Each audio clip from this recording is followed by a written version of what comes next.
to meet a trio of wheel heroes. Here's Stephen Hosking driving his mobile, flame-throwing pipe organ. Monsieur Ranger may look more laid back, but don't let that fool you. The trike is just the beginning of his wheeled world.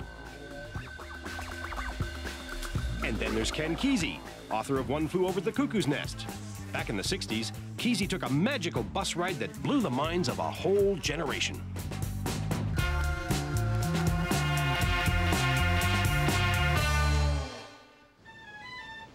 Believe it or not, Steve Hosking of Santa Cruz, California, started out with a golf cart.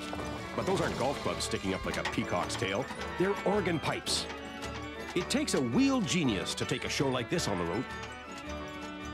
To fully appreciate just how hot this buggy is, you gotta jack it up and light the pilot lights. The Calliope is a situation where art and science met head-on and went gloriously wrong in the service of Pan the party god. Calliopes are steam organs that you find at carnivals, but Satan's Calliope you'll only find at Steve's place, along with other clues as to what makes Steve tick. One little thing we've got out here in our backyard. This is a kit, it's not the whole thing, but this is a 25-foot tall LSD molecule. Needs a new coat of paint. Santa Cruz is one town where having bizarre art objects in your yard is considered okay. It better be, because Steve's not about to forsake his Calliope or his bike that pedals itself. This is prototype serial number 1. It's rough, it's not painted. The real ones are prettier and skinnier and lighter too, but this one goes like an ape with his tail on fire. And apes don't have tails, come to think of it. Steve traces his engineering career back to an early love of scientific research. I discovered Mad Magazine, and then I learned how to read, because I had something to read. And right after I learned how to read, I discovered that my dad had all the U.S. Army technical manuals from when he was an instructor for the Signal Corps. And that took you from basic AC and DC theory to everything that they let you know about as of about 1955. It's a safe bet that there was nothing like Satan's Calliope in Dad's manuals. Passerby Benjamin Udo is impressed. Oh, it's an astonishing piece of engineering. It's absolutely wonderful. I've never seen anything even remotely like it. I'm a Calliope fan, and I think the whole idea of using fire in the Calliope is just extraordinary. It's beautiful. I've been working on it in my driveway for 2.5 years now. And a quarter of my time that I spend working on it is public relations. People come by and rubberneck, like, what is that? Okay, it's Satan's Calliope. Don't you believe in God or anything? It's got nothing to do with it. It's a loud, hellacious machine, and it just is there to make noise and have fun. Of course, when I try and test it here, it scares some little old lady in tennis shoes up the block, and she calls the cops. Which is why, when he feels like cranking up the organ, he heads for the less populated warehouse district. The very thought of being miles away from that little old lady in tennis shoes gives Steve a rush. Yee-haw! But a guy can't drive and play the organ at the same time. Steve's pulled over so that he can show off some of the buggy's more unusual extras, such as 17 pulse jets, 14 organ pipes, and 4 truck horns, and enough propane to launch a ballistic missile. It's a job for more fingers than I've actually got. Oh yeah, did I mention that Steve plays bass in a band? But so far, the Calliope is strictly a solo act. Yeah. Okay, let's see if the jets will run.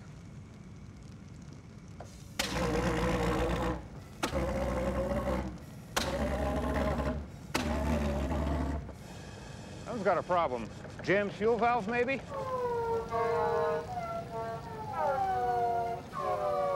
Sounds like a litter of hungry pups, but Steve's enthralled by the sheer science of it all. When there is an explosion inside the chamber of the Helmholtz resonator, gas blows out in both directions, and suddenly there's low pressure inside the chamber, sucks air in the little tube, and if you keep blowing propane in, and if it's hot, it'll keep doing it.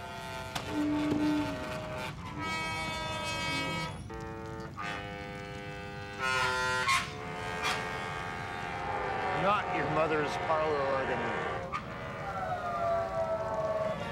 You don't suppose Steve lost his hair while bending into an E-flat major, do you? Concerned friends are standing by, just in case this performance gets too hot. Uh-oh.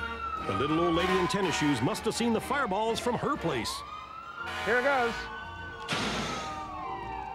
Looking for the next performance of Satan's Calliope? Steve says, just keep your eye on the night sky.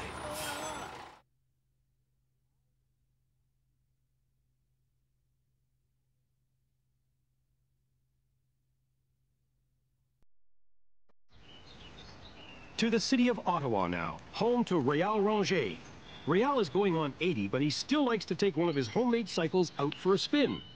And not just for the exercise. Réal's genius has less to do with cycling than recycling.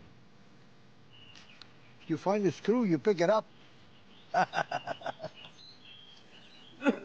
This is what is recycling. You throw that in your collection there, and it's surprising there. Some of these days, maybe you may use it there for God knows what. I'll show you some of that stuff. As a mechanical engineer, Réal was trained to think practically. Apparently, it hasn't rubbed off on his children. And when my last son left there, they were too big shot, you know, to use those bicycles. And me, I never had the courage to throw that in the garbage. Being mechanically inclined as I am, and playing with the torch, I decided to cut that all up there and reassemble that. This is a four-wheel that we pedal, two-person, and this is the way we steer it, you see? But cycles, even four-wheelers, are technological child's play compared with the wheels Réal works on inside the house. What can you make out of a few soup tins, some chain, and a couple of bike rims?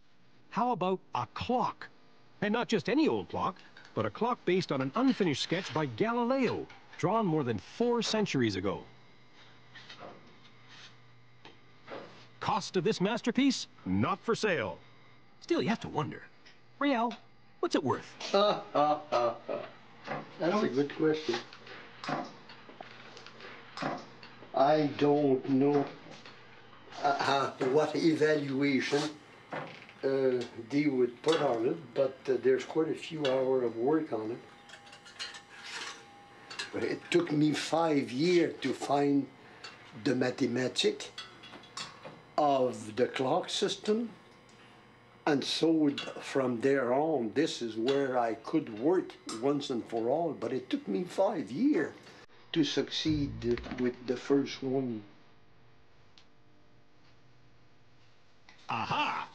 No wonder it works so well. It's powered by a V8. So, do Réal's tin timepieces keep good time? You bet. But even if they didn't, it wouldn't bother the head timekeeper. Even if it was not working, the damn thing, in your beautiful old shack, you would be quite happy. You know, a rustic house, you would be quite happy to set it up there in a corner and let the dust accumulate on it as much as you can. But because it doesn't look too bad, you know. Réal doesn't call himself an inventor. He doesn't think anybody should. To me, inventor does not exist, because whatever man did, it was all copy on nature. Oh my God, it's lots of fun.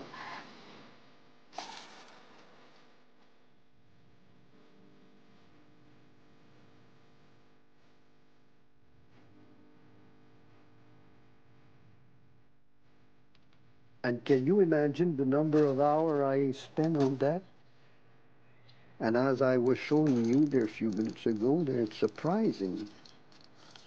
A solid wheel it gives you, see? Cap, beer cap. Real often makes the same thing over and over, but that doesn't mean he's spinning his wheels. And this is what I've been told. Whenever you get short of idea, because you must not stop.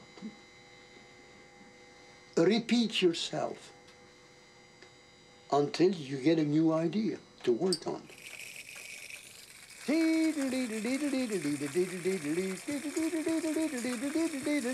So, if we can't call you an inventor, Real, how about an artist?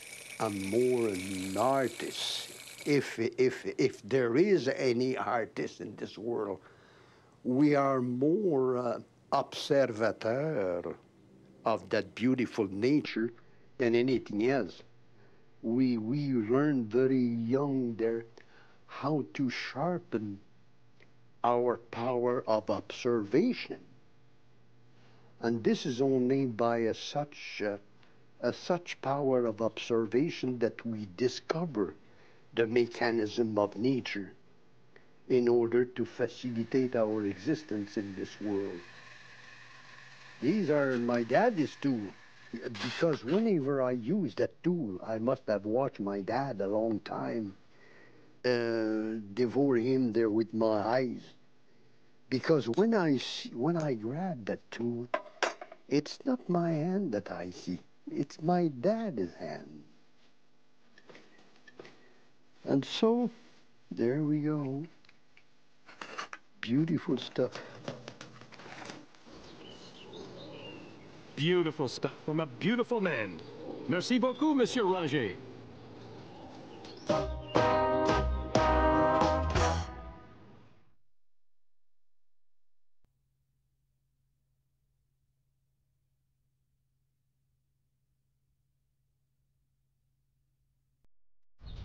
Oregon country, not far from the city of Eugene. Up this back road lives Ken Kesey, author of the bestseller One Fool with a Cuckoo's Nest, and one of the most famous figures of the psychedelic 60s. Famous because of this bus. 35 years ago, Kesey and his band of merry pranksters crisscrossed America. These weren't just bus trips. They were the original electric Kool-Aid acid trips. Remember the hippie movement? Some say you can thank Ken Kesey for starting it all. Him and that bus. And don't look now, but there it is. And wherever you find the bus, Ken Kesey can't be too far away.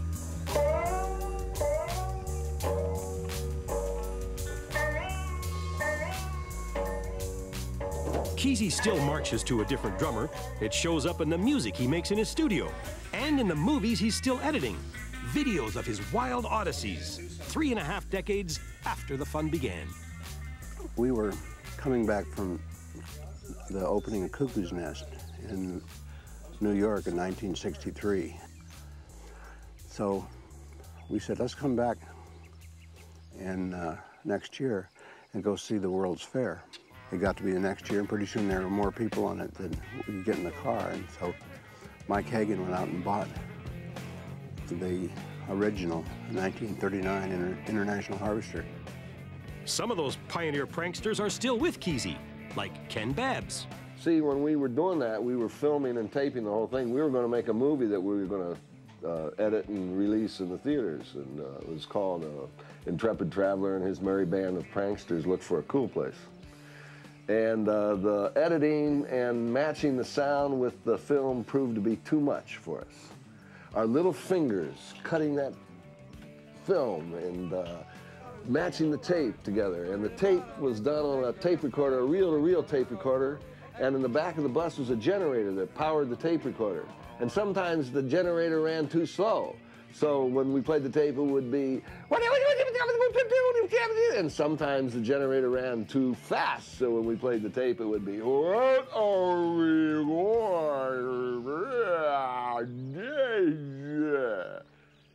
The bus is called Further, this one and the original that was retired long ago. Ken, you're a storyteller by trade. Tell us about this old girl. Tell you about the bus. Man. This is a 1947 International Harvester. It's shorter and higher than the original bus. I've always felt like there's one bus, just like there's one Enterprise. So the numbers of different spaceships are used, but there's only one. It just shifts from one structure to the other. It's given us sort of an ongoing consistency in the last 30 years. All the people that were part of stuff that happened in 60, 65, 69,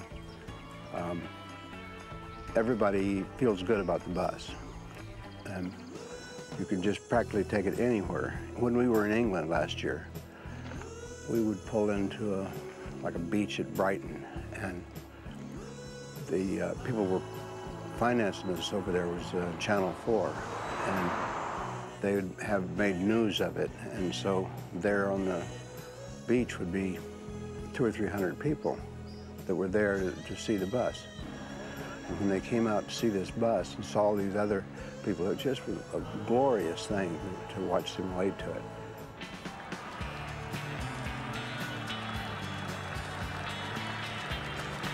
The bus is wicked, it's fantastic. Yeah. I love the bus, I want to live in it. The youngsters were the freest of spirits with but one thing in common.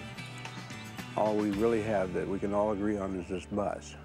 And everybody enjoys the bus. Even my mom has come to enjoy the bus. As for the original bus, passed on, dead, but not buried. She's way out in a soggy section of the back 40. You see why we call it a swamp.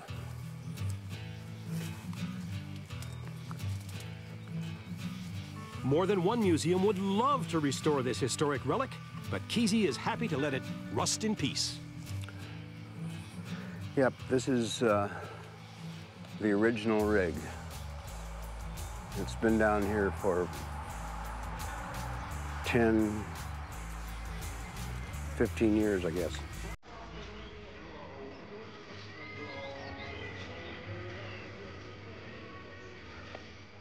But here's a place where you can go and see how it used to look.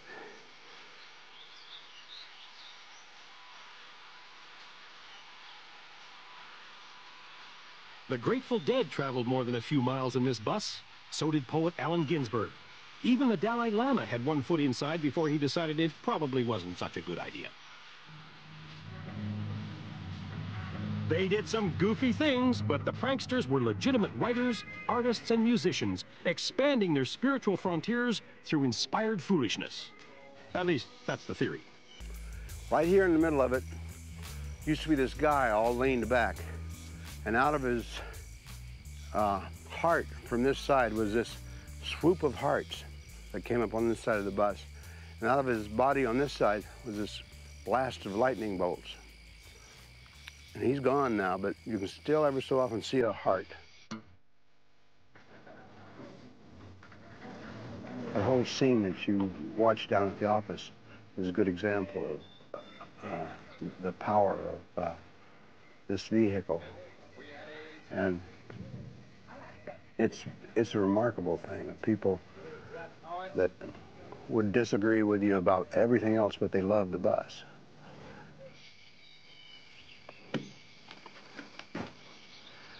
Also, the kids come in down here, and they are always able to find a new stash of stuff. The kids will look back here and open something, they'll find a whole bunch of new stuff. And you can kind of get the idea of the looks of the bus by the walls in here now. I can smell back into history. And the deeper you dig, the stronger it gets. Hey, Rover?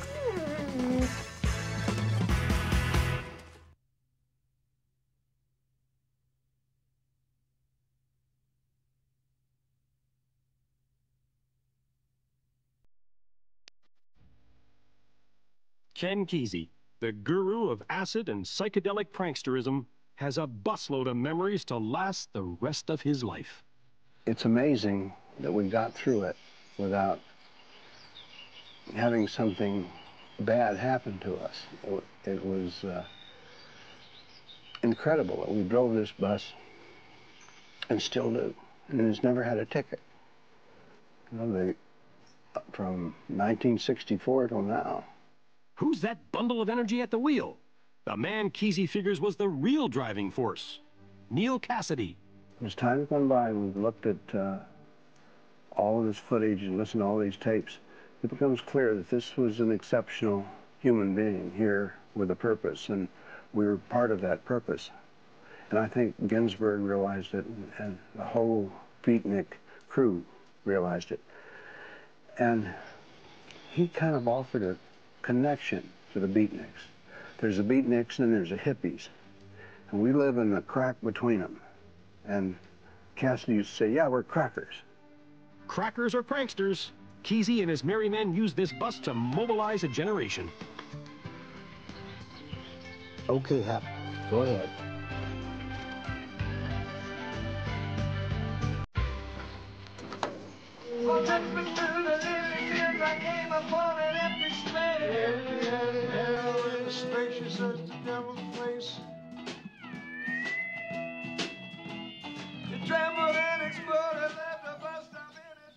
Further the younger, she's getting spruced up to hit the road once again.